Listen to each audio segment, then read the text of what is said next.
We have the experts, we have the armor, we have the skills for television advertising. So stop going around in circles and leave it to Masai Studio, and then see your business take off and soar.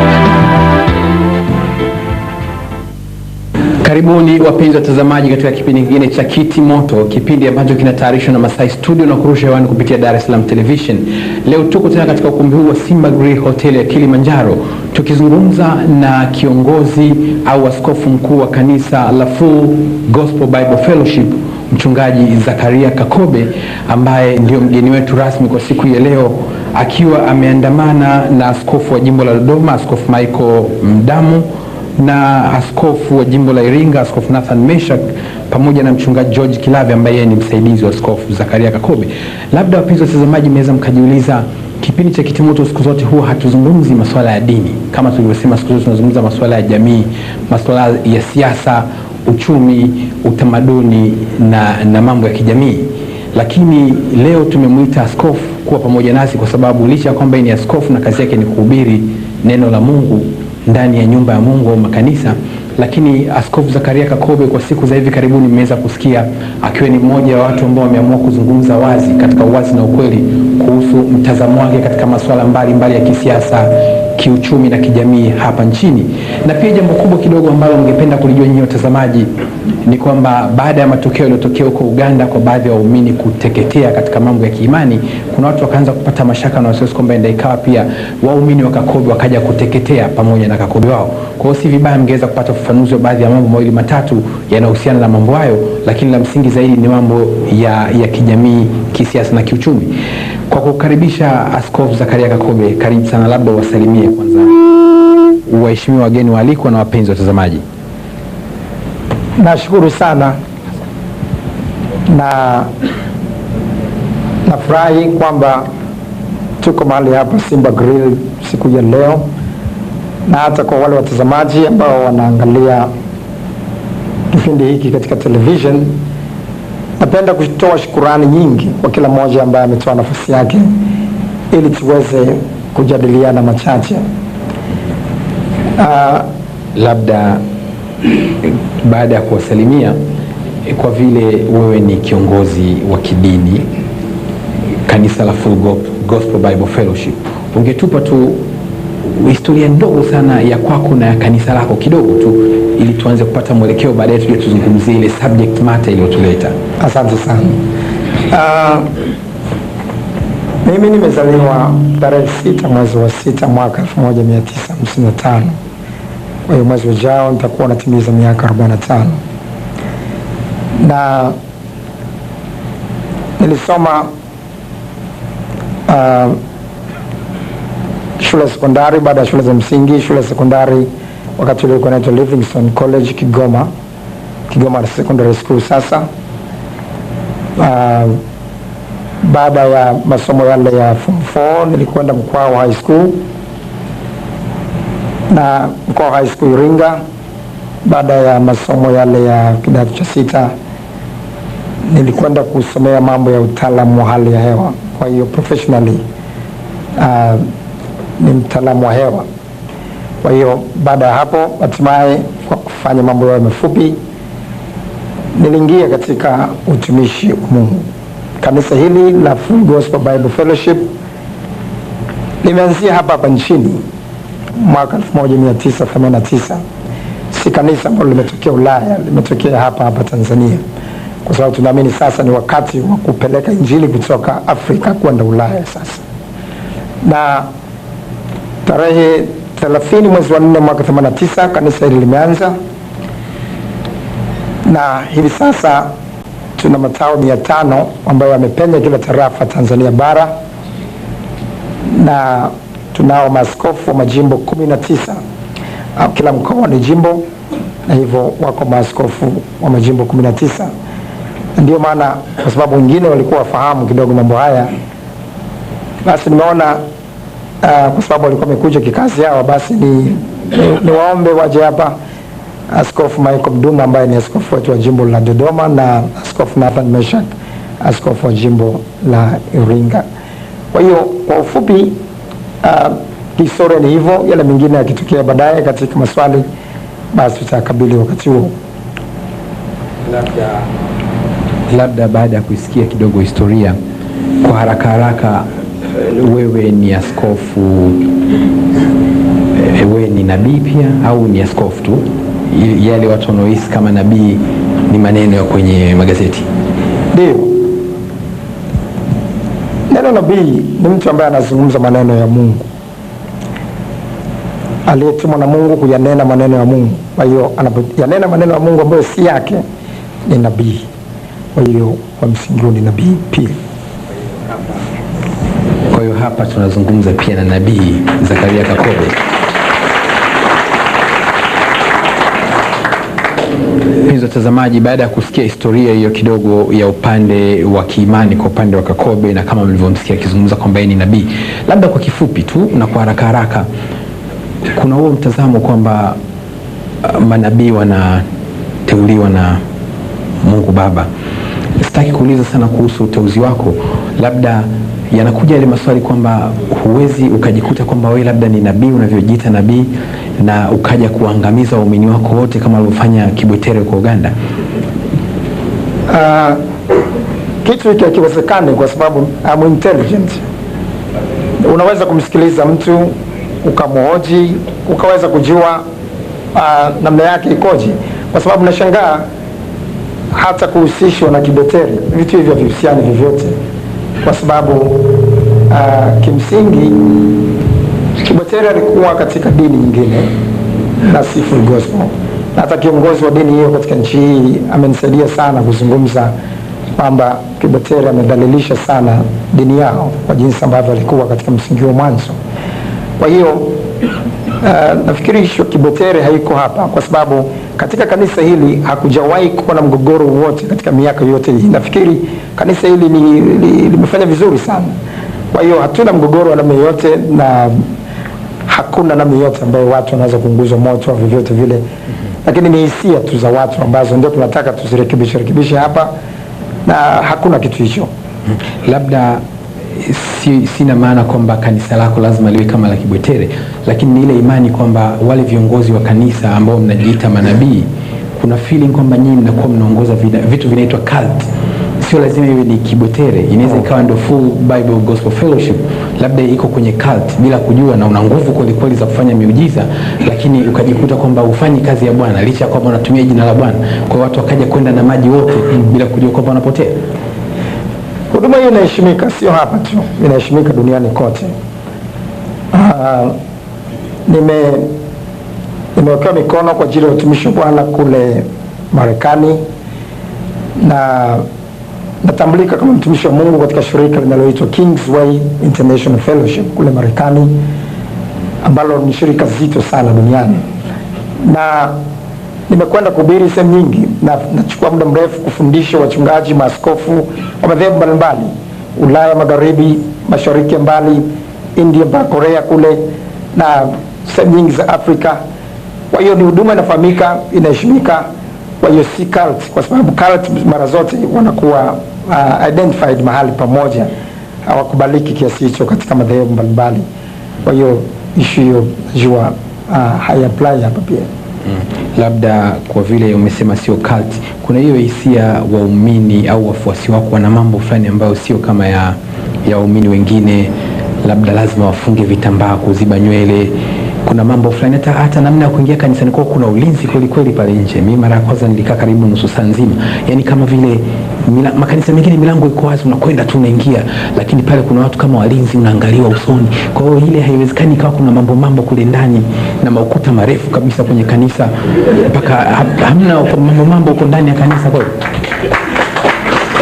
nafikiri ni kitu tu kipya katika nchi yetu. Mahali ambapo wako watu 20,000 panahitaji discipline, panahitaji nidhamu ili mambo yote yaende kwa utaratibu, kwa utukufu wa Mungu. Na kwa sababu hiyo watakuwepo wahudumu ambao watahakikisha kwamba kuna discipline ili sionekane wingi wa watu ni fujo. Mahali ambapo yuko Mungu wa kweli si mahali pa fujo. Kwa sababu hiyo tunakuwa na wahudumu ambao wanafanya kazi nzuri ili kuhakikisha kila mmoja anajisikia vizuri mahali pa namna hiyo. Na Vile vile masuala kama ya kufunga vilemba ni masuala ya kibiblia. Biblia inazungumzia kufunga vilemba na vitu vingine. Kwa hiyo pale ambapo linakuwa ni swala la kibiblia, bado inakuwa ni vema kulifanya. Hivi karibuni askofu umekuwa ukizungumza kidogo public openly kuhusu mtazamo wako na mwelekeo wako kwenye mambo ya siasa, uchumi na jamii. Na sasa hivi tukiwa tunaelekea kwenye uchaguzi mkuu, na hivi karibuni umeingia kwenye malumbano makubwa kidogo na Chama cha Mapinduzi. Hatimaye pia ukatoa taarifa kwamba kuna mtu unampa siku 7 za kutubu, asipotubu basi kuna mambo yatamtokea. Una msimamo gani haswa na hili swala kuchanganya dini na siasa, kwa sababu kazi yako ni kuelekeza wafuasi wako kwenda kwa Mungu na ufalme wako sio wa dunia hii, ni wa mbinguni? Kwa nini unaingia kwenye mambo ya siasa na kuzungumza jinsi nchi inaendeshwaje wakati wewe una imani yako na watu wako na una mali unapopeleka? Hizi ni propaganda ambazo ndio nataka kuzifuta. Mimi ni raia kama raia tu mwingine katika nchi hii. Kwa hiyo maana matatizo yanayotokea katika nchi yanani affect mimi kama raia. Kama petroli ikipanda, usifikiri askofu anakuwa exempted. Yeye naye atawajibika kutoa fedha nyingi zaidi kwa petroli iliyopanda. Kwa hiyo maisha magumu yanamkabili yeye vile vile. Kwa hiyo kama raia nalazimika kuzungumza kwa sababu nimpiga kura. Kumbe kama ungesema hawa hawatakiwi kuzungumza, basi wangesema hawa nao wasipige kura. Lakini kama nimpiga kura, tayari nimekwisha shiriki katika ule utawala, katika kuweka watu kwa madarakani. Na kwa namna hiyo, kwa sababu nina haki ya kupiga kura, nina haki vile vile ya kuzungumzia kuhusu uchaguzi. Sio hilo tu, lakini watu wenyewe hawa wanaozungumza kwamba usichanganye dini na siasa, wao wanachanganya siasa na dini kikweli kweli. Na utaweza kuona wakati wanaapishwa kuwa maraisi au mawaziri wanashika Biblia au Qur'an. Kwa nini?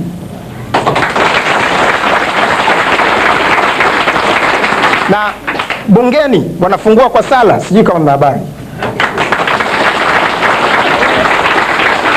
Sasa nafikiri huku ni kuchanganya siasa na dini kweli kweli. Na utaona na wanapochukua Biblia na kunyosha namna hii kwamba Mungu nitawatetea wanyonge na hivi na vile, tayari mimi nimeshaingia pale pale. Labda ningeomba wapenzi watazamaji, kwa wale ambao labda kwa wale ambao mna maswali, natoa nafasi kwa kuanzia tu swali la kwanza. Labda kabla swali, okay, ningetaka labda kutoa utangulizi fulani ili kuamsha kidogo hisia. Amna wasiwasi. Hata tufahamu kidogo tuko hapa kufanya nini. Kwanza nashukuru Masai Studio kwa maandalizi ya vipindi kama hivi. Kabla uchaguzi mkuu tunahitaji zaidi majadiliano kama haya kuliko wakati mwingine wote. Unajua, wakati vyama vingi vya siasa vilivyokuja hapa nchini, CCM na serikali yake walitarajiwa kuweza kuwaelimisha wananchi faida za upinzani. Bahati mbaya sijasikia hata mtu mmoja akizungumza faida za upinzani katika CCM au serikali yake. Lakini upinzani, kwa sababu watu wa kuelimishwa, najua kitu kipya kikiingia kama kodi ya VAT, ni muhimu kuelimisha watu wafahamu faida ya VAT na nini, na ndio walivyofanya katika kuleta VAT. Lakini katika vyama vingi kitu hiki kimekuja tu hivi tu, na watu wengi wameachwa holela, na wengine wanapinga upinzani kwa sababu tu hawana maarifa, hawana elimu, hawafahamu faida ya upinzani. Lakini kama watu wangefahamu faida ya upinzani katika nchi, kila mmoja angesupport upinzani uwepo. Kwa mfano, utaweza kuona faida ya upinzani ni kwamba ni kuhakikisha mambo upande wa pili wa chama tawala hayaendi tu mtelemko. Kuna mambo mengi yanaweza kutokea alafu yakatugharimu miaka mingi. Kwa mfano, miaka ile zamani majumba yalitaifishwa katika nchi hii. Alafu baada ya kutaifishwa majumba na mashirika yakataifishwa, na hivi tunarudi tena katika mfumo ule baada ya miaka karibu 30. Kungekuwa na upinzani wakati ule, wangesema hii sio, tusinge lose miaka yote 30. Sasa ndio faida ya upinzani. Sasa utaona kwa mfano upinzani wakiwepo unafanya serikali silale, lakini sasa hivi ni mawaziri wanalala usingizi bungeni kwa sababu upinzani bado hujao hot. Hata watu hawajaweza kujua faida ya upinzani. Kwa mfano, mimi nashangaa, nasikitika kuona hata polisi na usalama wa taifa bado hawajapata elimu hii. Sidhani kama chuo cha usalama kule Moshi wanajifunza faida za upinzani. Na hii ndio tatizo. Nafikiri ndio maana polisi watajaribu kudhibiti upinzani kwa sababu hawaelewi ni kwa faida yao. Kwa mfano, sasa hivi polisi Dar es Salaam na miji mingine utakuta wanalala katika nyumba za maboksi na nyumba za furusuti za mabati. Na ni bahati nzuri tu hatuna fisi mijini hapa. Nafikiri tungepoteza polisi wengi. Na kumbe wanapokuwepo upinzani sasa wanazungumzia kwamba hizi nyumba za maboksi sio nzuri kwa polisi. Hawa watu wanakwenda wanapata matatizo, wanakabiliana na raia, wanakutana mambo mazito sana. Wanapokutana mambo mazito wanatakiwa kurudi nyumbani wapumzike japo namna fulani, lakini mahali kwenye manyumba ya ajabu watapumzika namna gani? Sasa upinzani ndio kazi yake. Unaona kama hivi ninavyozungumza, wanasikia nyumba za maboksi tayari wanalifanyia kazi. Ndio furaha ya polisi. Sasa polisi, nyinyi ndio polisi wanatakiwa saizi wawe kama refa. Katika vyama vingi polisi wanakuwa kama refa. Refa wa ngumi, unajua anafanyaje? Anawaweka wale wawili, alafu anawaweka sawa, anamweka piga nini, dundeni. Anawafanya kudundana. Yeye anaangalia tu wanafuata sheria. Akiona huyu anamkumbatia mwenzake, anamwambia hapana, anawaseparate, anaweka pembeni. Alafu anamwambia mdundane tena. Na hawa kwa faida yao polisi na kwa faida ya kila mmoja ilitakiwa kuwaweka watu hawa wadundane. Chama tawala kule, hapo upinzani, hawa wanazungumza. Wewe polisi kaa pembeni. Kumbuka upinzani ukija madarakani bado polisi utaendelea kushika madaraka. Upinzani hawaji na polisi wao. Hii ni taaluma kama udaktari au nesi. Hawaji na mapolisi wao. Kwa hiyo wewe uko pale pale, kumbe mtu mwenye taaluma ndio wa kuringa wakati kama huu. Si wakati kusema wewe ukalia kwenye chama, utakaa na manyumba za maboksi milele na milele.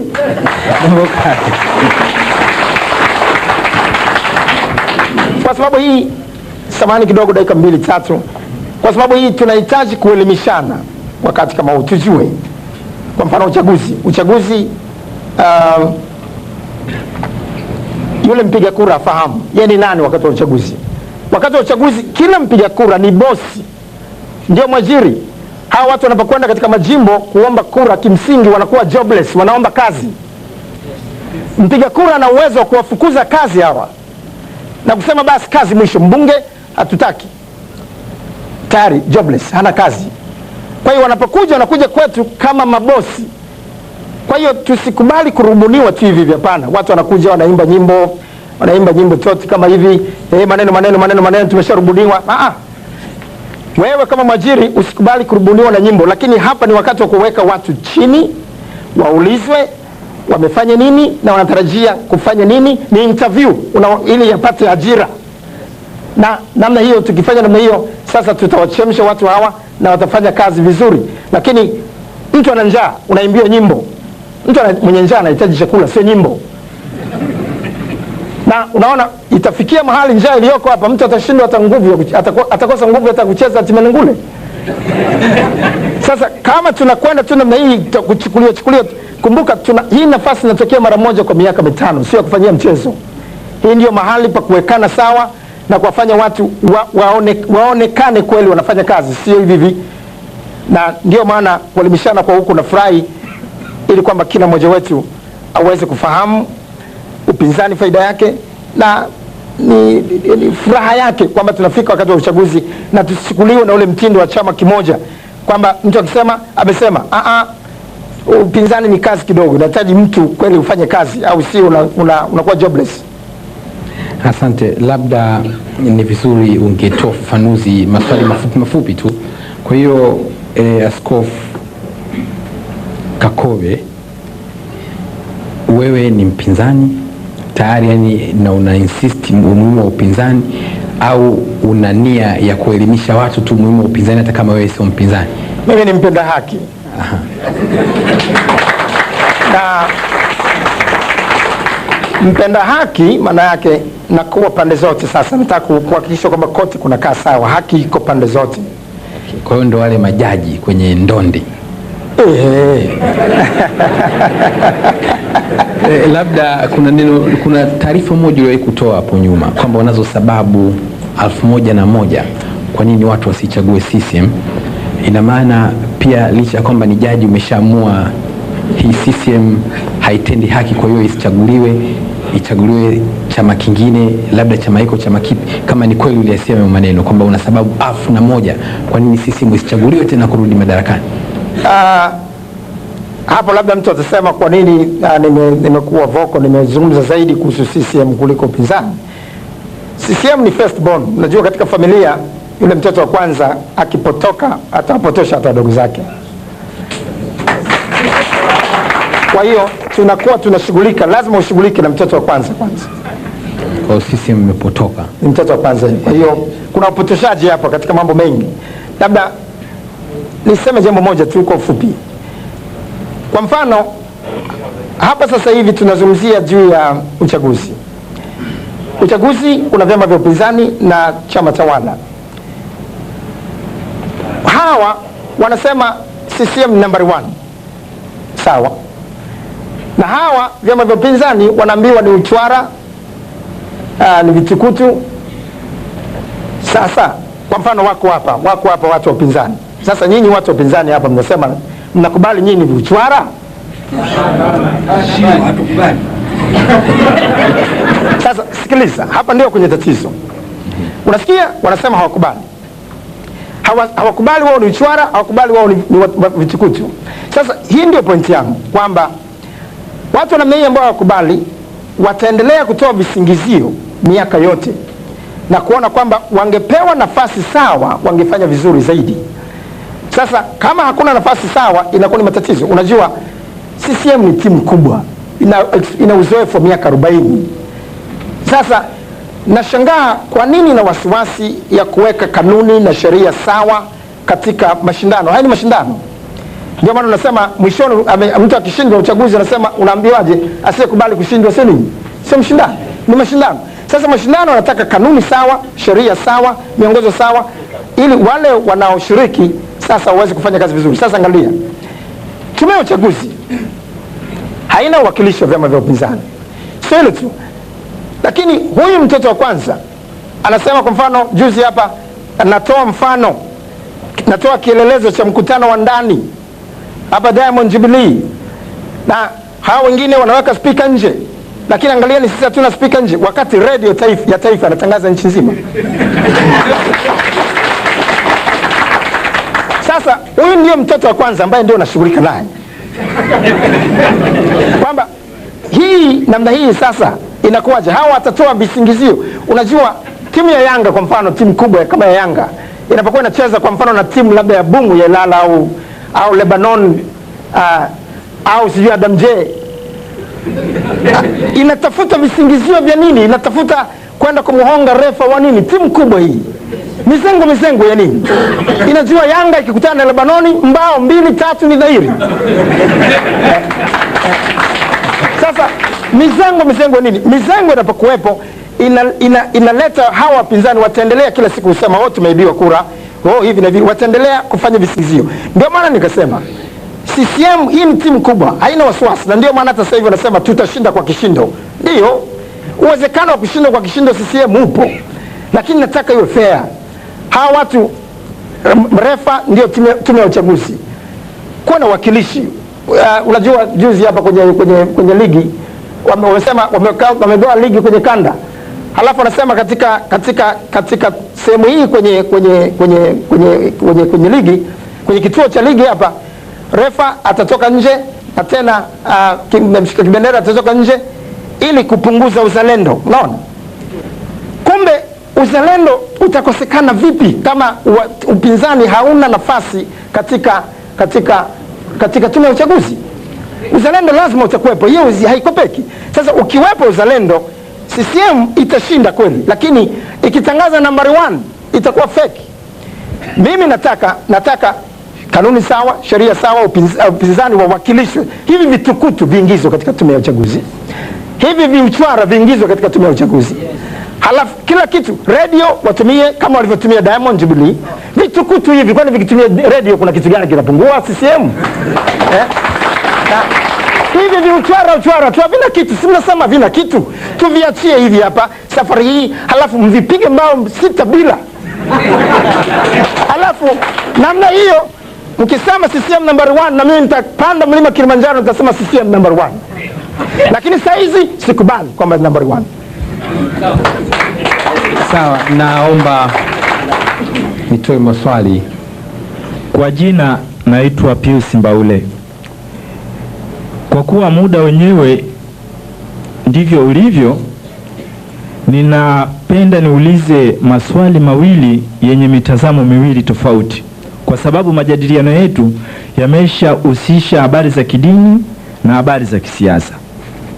Sasa kuhusu upande wa habari za kisiasa ndiko nataka nianzie kwanza. Swali langu la kwanza, naamini kabisa mzee wetu Askofu Kakobe, habari za kisiasa Tanzania kutokana na majadiliano yetu unazielewa vizuri. Sasa hapa kwetu Tanzania, mimi navyoelewa, Chama cha Mapinduzi ndio chama mahususi au chama tawala ambacho ndio mlezi katika masuala yote ya uchaguzi kutokana na maelezo yako. Sasa kuhusu hivi vyama hivi ninayoyaona, hivi vyama vimesajiliwa kihalali, na baada ya kusajiliwa kihalali, tume ya uchaguzi au msajili wa vyama amefanya utafiti wa kina kuonyesha kwamba vile vyama vina katiba zinazokubalika. Sasa hivi vyama ambavyo vinatakiwa vipeleke taarifa au misingi ya katiba zake na sera zake kwa wananchi, hayo mambo hatuyaoni. Hivi vyama ambavyo vinatakiwa vya karibu na vyombo vya habari ili vyombo vya habari viweze kupeleka taarifa kwa wananchi, hayo mambo hatuyaoni. Vyombo vya habari vyenyewe, samahani, na swali langu mzee, naomba tuiane radhi. Vyombo vya habari vyenyewe kuna udhaifu mkubwa ambao nakuta kwamba habari za kisiasa mara nyingi kuhusu vyama vya upinzani nakuta vyombo vya habari havina uhuru zaidi.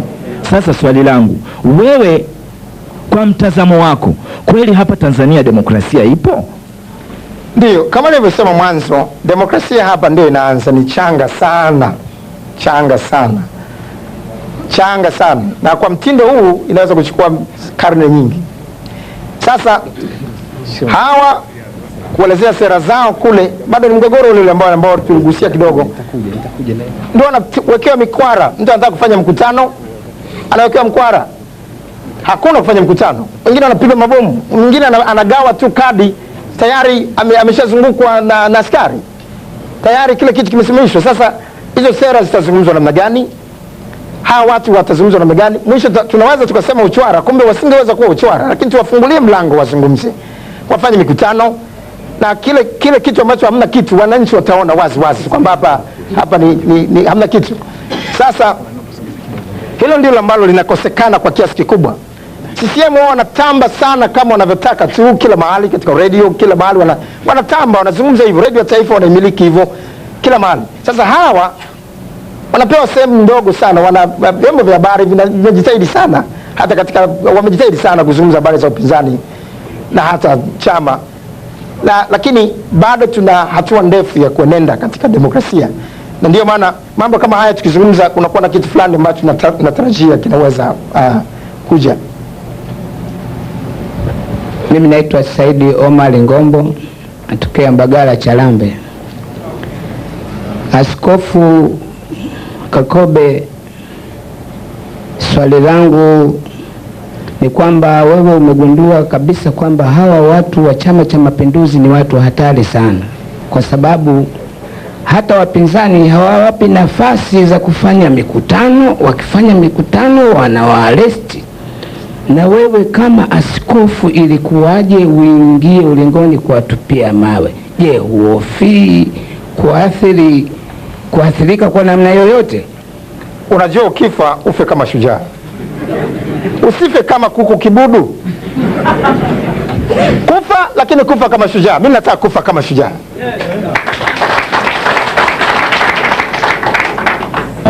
Mimi naitwa Ernest Ambali, ni mwandishi wa kujitegemea. Swali langu, ni kwamba Askofu Kakobe kwa muda mrefu umetangazwa kwamba hupendi chama cha CCM. Hukipendi kwa sababu ya madhambi mbalimbali pamoja na kuleta ufukara, poverty haijawa reduced. Vipi kama wewe umesema ni nabii, kwa nini usimuombee kwa Mungu wako kwamba Mungu wangu nataka ashinde fulani? 95 ulisema, ulioteshwa kwamba Mrema ndio anayefaa. Kwa nini ukimwombea ashinde akashindwa? Je, safari hii wewe ni nani ambaye umemwombea ashinde ili uridhike kwamba kwa kweli CCM siipendi? Na labda uko kuongezea pia katika kuombea, yani pia ukaweza kuitingisha taifa kwamba kweli wewe ni nabii na unatumwa na Bwana kufanya kazi ya Bwana. Nafikiri huu ni upeo mdogo wa kufahamu maombi ni kitu gani.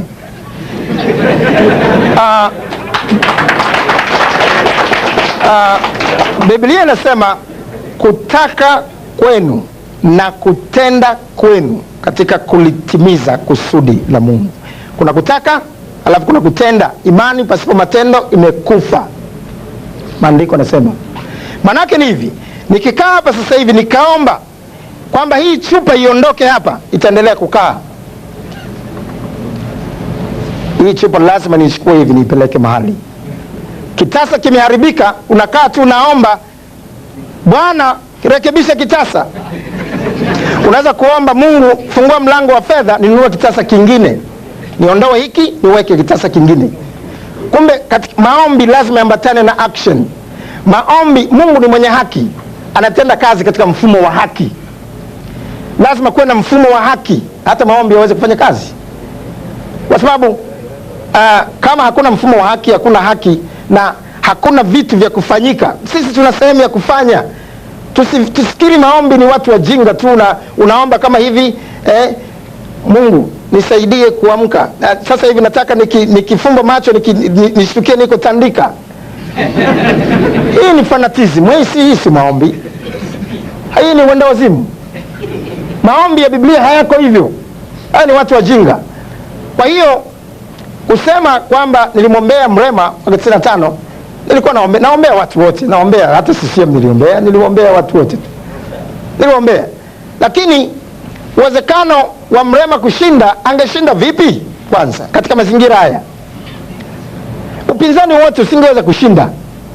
Maana kwa mfano tume ya uchaguzi ikitangaza matokeo, nasema matokeo hayawezi kutangazwa mpaka tume ya uchaguzi iseme yenyewe ndio ya mwisho, kauli yake ya mwisho. Huwezi kuihoji hata mahakamani. Ikisema huyu ameshinda, basi full stop, nyamazeni. Haya maombi yatafanya kazi gani hapo? Maombi yatafanya kazi gani? Kwa hiyo maombi hapo ya apply hayana chochote. Tukiweka vitu vyote sawa, maombi sasa yatafanya kazi.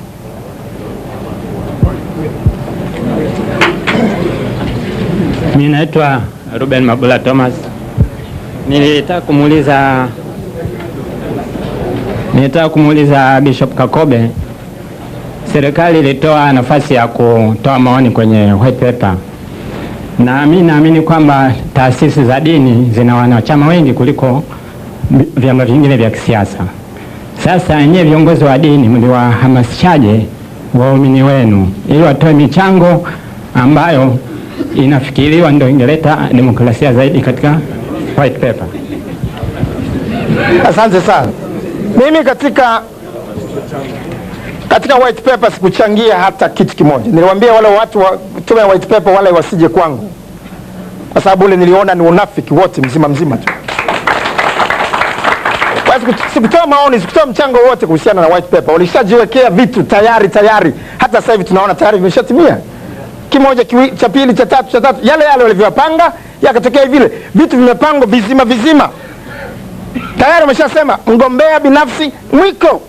Sasa tunajadili nini kama tayari mwiko? Kwa hiyo nikasema mimi siwezi, nikishirikishwa katika unafiki nitakuwa nimefanya dhambi. Jadilini wenyewe white paper, wamejadili, wamemaliza, mimi simo. Hakukuwa na element yoyote haki katika kujadili white paper, kwa sababu kabla ya majadiliano ya white paper na baada ya white paper hakuna change yoyote, hakuna lolote lilotokea. Ni yale waliyotaka ndio yamekuwa. Sasa siwezi kushirikishwa katika unafiki wa namna hiyo. Kwa maneno mengine zaidi ni kwamba ni kama kusema serikali ni dhuluma, inafanya udhalimu kwa wananchi wake, na white paper ilikuwa ni geresha tu. Labda neno la udhalimu labda inaweza kuwa strong sana, sijui. Basi, lakini kwa namna moja ama nyingine lina express the right thing. Kwa hiyo ilikuwa geresha. Hilo neno la pili zuri zaidi, ilikuwa geresha. Kwa hiyo geresha ya kweli kweli, na kama tunakwenda hivyo Tanzania hatuzungumzi huko mbele kutakuwa na matatizo makubwa sana. Na ndio maana nataka niwatoe woga wananchi tuzungumze. Maana watu wengine wanaumia chini tu. Unajua ni hata mtu afadhali ataulie, unatoa expression yako unalia. labda lakini yakibaki ndani tu ni matatizo. Na CCM angelipenda mtu kama mimi ambaye ni sitaki kubakiza vitu ndani. Si ndio? Labda baada ya white paper kuwa geresha, hakuna mabadiliko ya katiba, huu uchaguzi wa mwaka 2000 ambao tunakwenda kwenye uchaguzi, kwa maneno mengine wewe pia utawahamasisha waumini wako kwamba jamani, hata uchaguzi kama ulivyoisusia white paper utahususia pia uchaguzi, ama utahubiri pia siasa ndani ya nyumba ya Mungu kwamba mchague chama fulani? Kimsingi sizungumzi lolote. Ukija katika kanisa letu kote nchini hatuzungumzi habari za siasa ndani ya majengo ya Mungu. Tunakuwa reserved kiasi fulani pale. Tunajua watu kuja wanataka neno, tunawapa neno. Lakini nikitoka nje nazungumza kama Kakobe, tatoa mawazo yangu, na mtu ana haki awe muumini wangu au sio muumini wangu, ana haki ya kuyakubali au kuyakataa. Siwaambii waumini wote wanatakiwa kufanya hivi, sifanye hivi. Na mtu yote ambaye amekuja kanisani, waandishi wa habari wengi wamekuja kanisani, polisi wengi wamekuja kanisani, na wanajua bila shaka kwamba hakuna siasa inazungumzwa pale. Kwa hiyo wakati wa uchaguzi nazungumza kama hivi. Hapa sio kanisani, hapa ni Simba Grill. Kwa hiyo hapa nazungumza kama raia, nazungumza kama sawa. Ndugu Kakobe, mimi ninaitwa ndugu Msimizi ya Warioba. Kuna uvumi leo nataka uniondolee tatizo kwamba uliwahi kwenda kwa hayati Mwalimu kuomba ili kusudi aweze kusaidia Mrema aende Ikulu. Provocation hiyo ni kwa sababu ya kufukuzwa nyumbani kwake, kwa sababu na kuna uvumi kwamba ulifukuzwa pale na akaambia askari kwamba muondoeni nje. Ni kweli huo uvumi? Moja hilo. Nauliza mpaka nauliza mengine. Si kweli. Wala sijafika Butiama, hata sikujui. Msasani sijaenda, wala Nyerere anifahamu. Sawa. Kama wewe ni nabii unavyosema kwamba chupa haiondoki, Nabii Musa alipiga maji yakagawanyika. Leo wewe tunaweza kwenda pale ukafanya hivyo? au ya labda samani, tutakwenda kwenye masuala ya dini tu.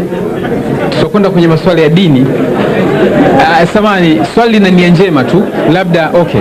Basi kwa maneno mengine nataka kuuliza kwamba labda kwa unabii wako umewahi kufanya muujiza, lakini tungeomba, nakubali ni swali la msingi, tumekubali kwamba tutakwenda kwenye dini upande wa pili kidogo. Labda nakubali kwamba tumekubali kabisa kwamba tunazungumza siasa, uchumi na jamii, alafu baadaye tutazungumza dini. Kwa hiyo naomba tutoe nafasi labda ili kupunguza kidogo jazba ya watu na ari, kwa sababu watu wengi naona wako yani ile imekupa nguvu mno. Umewahi kufanya muujiza wa nguvu, ukafanya kitu kikafanyika, watu wakaogopa na kuja kweli? Asante sana. Mungu ana mpango wake wakati wote.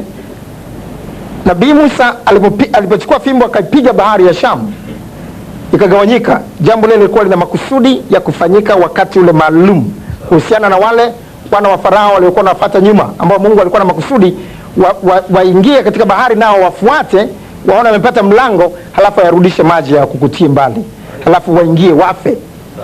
Lakini Yesu alitumia boti, akuchukua fimbo akapiga maji. Kuna wakati mwingi unaambiwa alipanda mashua, na wakati mwingine alipokuwa katika mashua akawa amelala usingizi. Na kumbe Yesu vile sio wakati wote alipoingia kwenye bahari alikuwa anachukua fimbo anapiga bahari. labda na maandiko yanasema kila jambo lina majira yake. Labda swali la msingi linabaki pale pale kwamba wewe kwa unabii wako umewahi kufanya muujiza mkubwa, yani kuthibitisha kwamba wewe ni nabii, kwa sababu manabii wanafanya miujiza, angalau muujiza mmoja watu wakatetemeka na nchi ikatetemeka, tukajua kweli huyu ni mtumishi wa Mungu. Miujiza mingi sana imefanyika kwa jina la Yesu pale nilipokwenda, sio Tanzania tu hapa. Miujiza imefanyika Ulaya, Denmark, ni nchi wanaringa sana Denmark wanatupa msara hapa Denmark kule, wao wanajihesabu wa Danish kwamba ni watu weupe kuliko watu wote duniani. Kwa hiyo kule Denmark hata watu kanisani hawaendi kabisa, lakini pale wa Danish tulifanya miujiza, kaseti za video zipo, ushahidi mkubwa. Wa Danish mpaka leo wameshika adabu, wanafahamu kabisa yuko Mungu katika Tanzania. Kwa hiyo muujiza umefanya Denmark. Tanzania hapa kwetu pale miujiza ni kama maji, kila siku tuni chakula cha kila siku.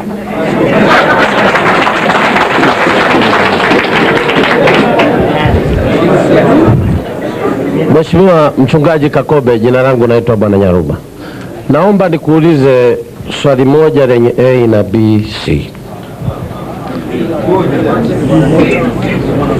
Jamani, sisi watu wa Mwenge, sisi ni wa Tanzania.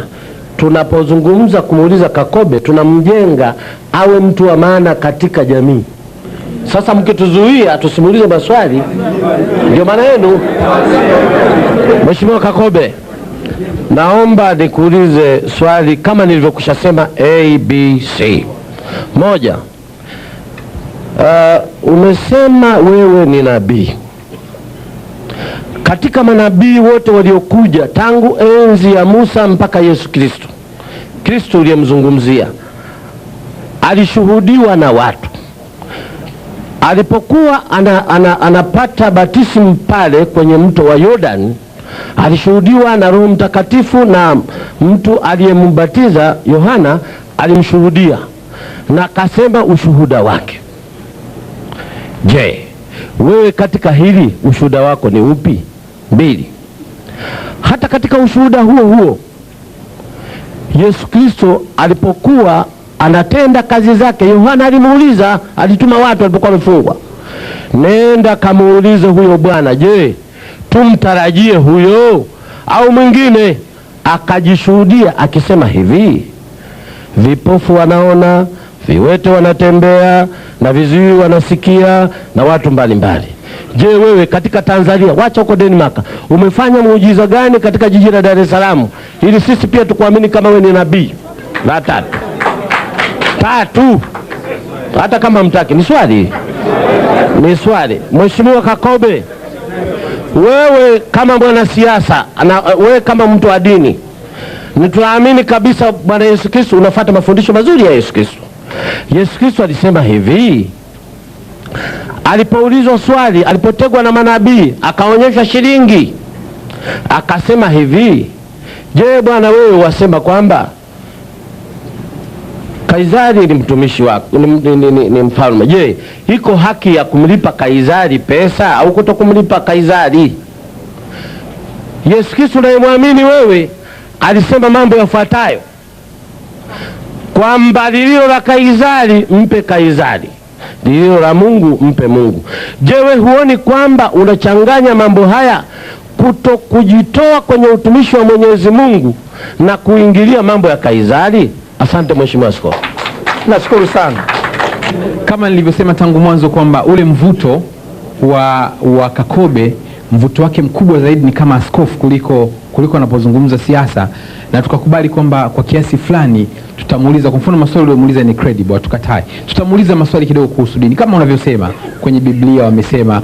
Kwa hiyo iko nafasi, lakini tunaomba tumalize kidogo kipengele cha kwanza alafu twende cha pili. Naomba kama mtakubali tumalize kidogo cha kwanza twende cha pili. Askofu, mimi nashukuru sana kwamba umetusaidia kutupanua mawazo kama Watanzania piga kura, lakini naomba nikuulize labda swali moja hivi au mawili. Kwa utata ambao serikali haitaki utufikie sisi kwa sababu zao pengine za kujiweka kwamba hawataka kutuelimisha, utafanya nini kuongeza bidii ya kupata wenzako nguvu mpya ya kuendelea kutuelimisha? Ya pili, utafanya nini kusaidiana na pengine wenzako, wachungaji wenzako, kuweza kutuelimisha Watanzania kuweza kupata hii? Maana yake inaelekea kwa njia za kisiasa, itakuwa shida kuzipata. Utaongeza bidii gani ili tupate msaada? Kwa sababu kwa kweli unachokizungumza na ndio kiu ya Watanzania, ndio tunahitaji, na hakuna anayeweza kutusaidia. Mimi natumaini kazi imeanza, na kama imeanza, furaha yangu ni kupata watu wengi zaidi wanaopata maono haya, au yote mwenye ufahamu au tumie ufahamu wa kuwasaidia wengine, kwa sababu wengine tu hawafahamu. Wangeelezwa, wangefahamu, tungepata matokeo mazuri zaidi. Kwa hiyo yeyote yule naye ajue kila alichokipata ni kwa ajili ya faida ya wananchi wote. Kwa hiyo tuweze kushirikishana kile tulicho nacho ili iwe faida kwa wote, kama ni kiongozi wa dini au sio kiongozi wa dini. Wacha kufanya khiana maya. Mimi naitwa David Isaac Luninze, mwandishi wa habari. Swali langu ni dogo sana. Askofu, kwa muda sio mrefu sana ulitamka au umetamka kwamba wewe huipendi CCM. Sasa kama huipendi CCM, ina maana huzipendi sera za CCM. Sasa ikiwa kama mbadala, unadhani kuna chama gani kingine ambacho kina sera zinazofanana na mawazo yako za kutafuta haki?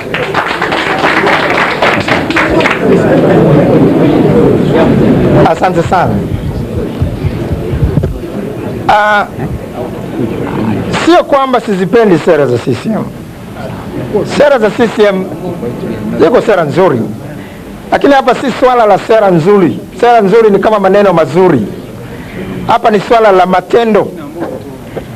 Tunataka kupiga vita maskini, tunataka kufanya sera zinazungumza vizuri sana, watu waelimishwe, kila mtu awe na nafasi ya kupata elimu, na hiyo ni maneno mazuri. Utekelezaji wake, mimi ndio mgogoro wangu huko hapo.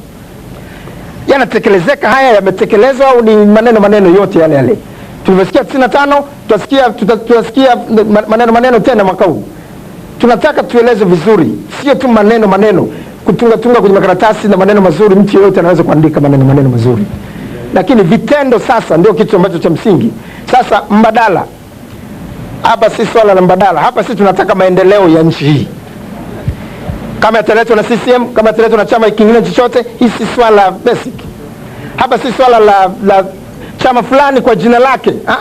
Hapa tunataka maendeleo ya wananchi. Hali sasa hivi ni mbaya, ni nzito. Nani atatukwamua katika hali hii? Ndio la msingi. Kama CCM wanaweza kufanya hivyo, waeleze. Wamekuwa na miaka 40, tunaona mambo yanazidi kwenda mrama. Sasa miaka 5 mingine wakipewa, watachangamka? Ndio tunataka kufahamu hivi, watueleze. Maana wakati mmoja alizungumza mwalimu, akasema wakati ule wa kung'atuka, anaulizwa, wewe mwalimu unang'atuka kwa nini? Sungeweza kujaribu tena kufanya zaidi? Akasema, hivi nilivyo mimi, hata ningepewa miaka 30 mingine, yale niliyoshindwa kuyafanya siwezi kuyafanya tena. Unaona? Sasa hawa nao wanatakiwa kuzungumza. Sawa, mambo yanakwenda mrama, sio siri, hali ya watu ni mbaya. Hiyo sio siri, sio kitu cha kutafuta. Sasa nani atatukwamua? Ndio swala la msingi. Lakini kusema kuna chama fulani sasa hivi, kuna chama fulani sasa hivi, hii si swala langu. Hili ni swala la kila mtu. Kila mmoja atazungumza sera zake na watu wampime. Ndio maana nasema tusikubali nyimbo tu safari hii. Toti nazunguka, hiyo ndio mchezo staki safari hii. Na unaona kama hivi Toti wanasema tumetunga wimbo, Kakobe aje, tumchane, tunasikiliza nyimbo hizi za nini? Tuwahoji watu hawa. Wewe ukujafanya kitu miaka 5, miaka 10, tumkalishe kitimoto kila mahali kwenye jimbo. Wabunge tuwakalishe kitimoto. Tuwaulize, wewe umeshindwa kufanya mambo yote haya, unasema utafanya tena, unataka kutudanganya tena kama mwanzo? Ndio nataka tuzungumze hivi. Labda kama ulivyosema askofu, ni mwelekeo mzuri sana kwamba watu lazima waulizwe watafanya nini, na swali la msingi walikuwa wanauliza kuhusu mbadala. Endapo imetokea kwamba hao walioko madarakani CCM hawajafanya chochote katika miaka 40 walioshika madaraka, na wanaomba miaka 5 tena kwa wananchi, na kwa sababu hajafanya kitu chochote miaka 40 iliyopita, kuna hiyo imani, je, miaka 5 atafanya kitu? Na kama hawezi kufanya kitu, nani anaweza akafanya kitu? Kama hakuna, basi itakuwa bora huyo asifanye kitu, endelee tu asifanye kitu. Au yuko mwingine ambaye mnahisi kweli anaweza akafanya kitu katika hiyo miaka 5 itakayokuja akipewa nafasi? Viko vyama vingi hapa zaidi ya 10, si ndio? Kila mmoja azungumze, kila mmoja atazungumza, CCM nao watazungumza, halafu wananchi kwa ujumla wetu tutaamua kwa kura. Huu sio uamuzi wa kwangu mimi, sasa chama ni hiki. Hiyo sio kazi yangu. Hiyo ni kazi ya wananchi wote wapiga kura.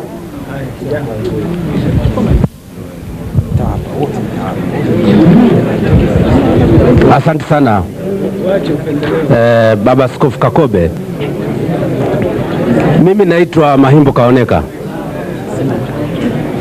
natoka Dar es Salaam hapa. Sasa nataka swali langu kidogo mmelijibu, lakini nataka labda nieleze alafu niongezee zaidi, kwa sababu ulizungumzia kwamba ya swali moja tu huko CCM umewasema kwamba huwapendi wala kule CCM. Sasa tulikuwa tunasema hivi, kwa mfano sasa huu uwanja unawekwa sawa, wapinzani nao wanakaa kwenye tume ya uchaguzi, uwanja wa siasa unakuwa sawa na unaridhika nao. Je, wewe unaonaje? Je, upande wa pinzani kuna hali ya kushinda kama mambo yakiweka sawa kabisa? Mchezo dakika 90 utaamua.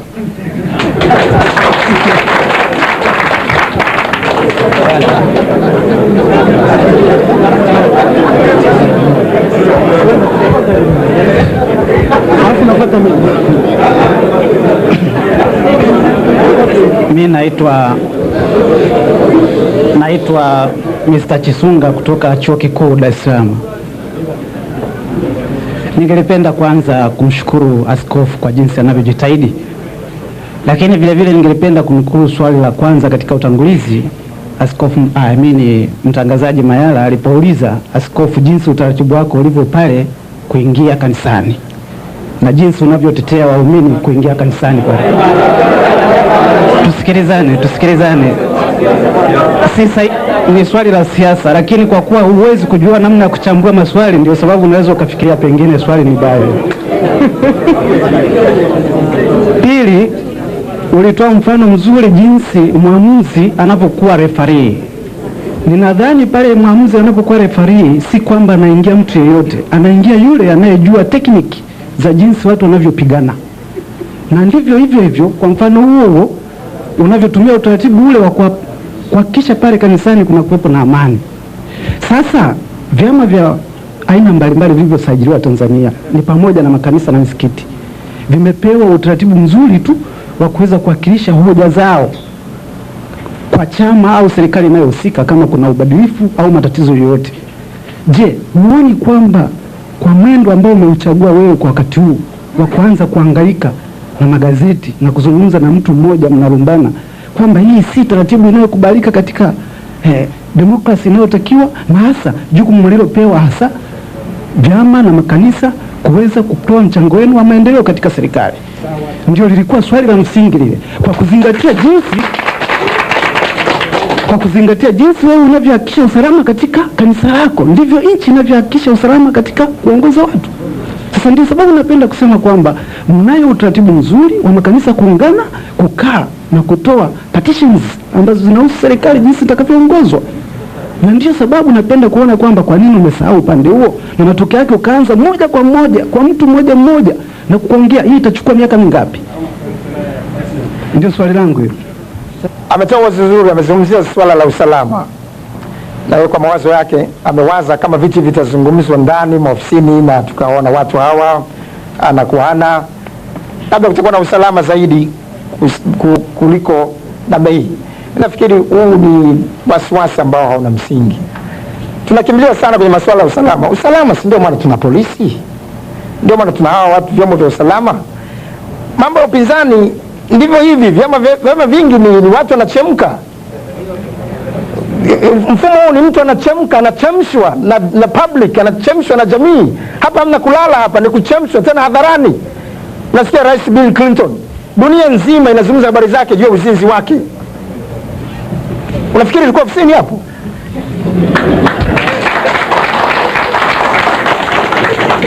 Hiyo sasa hiyo ndo gharama hiyo ya demokrasia.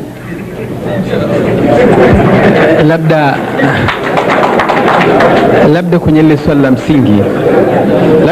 la msingi, aliomba tu kwamba kwa wadhifa ulionao wewe na usajili ulionao wewe licha ya kwamba unajiona kama mwananchi wa kawaida, wewe sio mwananchi wa kawaida, ni mwananchi ambaye umepewa heshima kubwa mpaka ukasajiliwa ni askofu, tena askofu mkuu wa kanisa, akiwa na maana kwamba ulikuwa na nafasi nzuri zaidi ya kuwekemea hayo maovu katika jamii baada ya kutumia vyombo vya habari na magazeti. Yaani ungeshindwa labda kwenda kwa bwana Benjamin Mkapa na kumwambia Mheshimiwa Rais Mkapa unafanya maovu kwa wananchi wako? Ungeshindwa?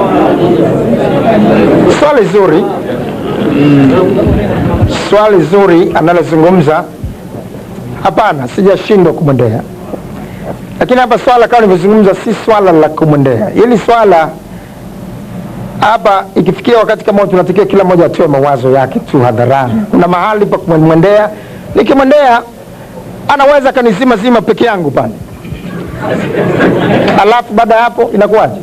Kwa hiyo kinachofanyika sasa hivi kwanza nachokoza. Na mimi hasa katika mambo yote, yani la kwanza katika zile sababu 1001 ambayo linanifanya nichukie CCM, nimesema ni tume ya uchaguzi kukosa uwakilishi wa vyama vya upinzani. Hili ndio la kwanza. Wakifanya hapo tunaweza kuzungumza hata mambo mengine, lakini kabla hapo sina hata mazungumzo. Mimi naitwa Msafiri Mtemelwa. Mheshimiwa samani Baba Askofu, mimi nilikuwa na swali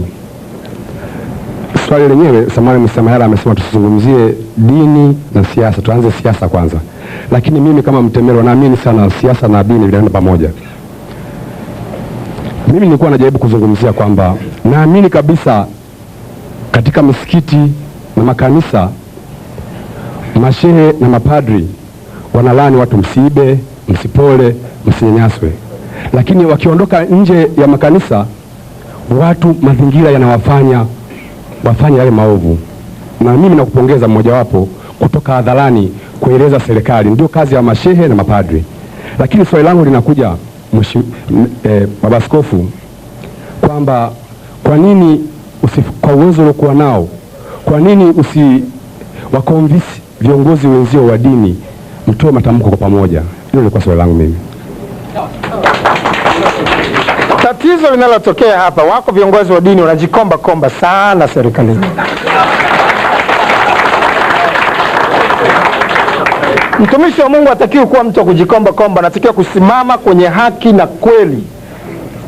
Herode, hapa kuna matatizo, hata kama Yohana Mbatizaji unakatwa kichwa. Ndio utumishi wa Mungu, ndio gharama yake. Sasa jamaa zangu wako wengi hawa ambao wanajikomba waonekane watu wazuri sana na hivi wapewe waende Ikulu kunywa chai. Mimi sina haja ya chai ya Ikulu. Na labda askofu, kwa sababu umesema wewe ni mtu wa kusema ukweli na haki na uogopi, labda unaweza ukawaambia wapendwa waheshimiwa wageni waliko na wapenzi watazamaji wetu, labda ni viongozi gani wa dini ambao wanajikomba kwa serikali bila kutaja majina? Hizi zama za ukweli na uwazi tu. Na kufikia hapa ndio tumekamilisha sehemu ya kwanza ya kipindi hiki cha Kiti Moto kwa siku hii ya leo. Kipindi wetu leo alikuwa ni mchungaji au askofu mkuu wa kanisa la Full Gospel Bible Fellowship, Askofu Zakaria Kakobe. Askofu Zakaria Kakobe ataendelea kuzungumza na sisi kuhusiana na mambo ya siasa, uchaguzi mkuu na kidogo kuhusiana na dini, kanisa lake la Full Gospel Bible Fellowship. Kwa niaba basi ya wote watashuhudia kipindi hiki, tukutane juma lijalo muda na wakati kama kwenye kipindi cha Kiti Moto. Asanteni na kwaherini.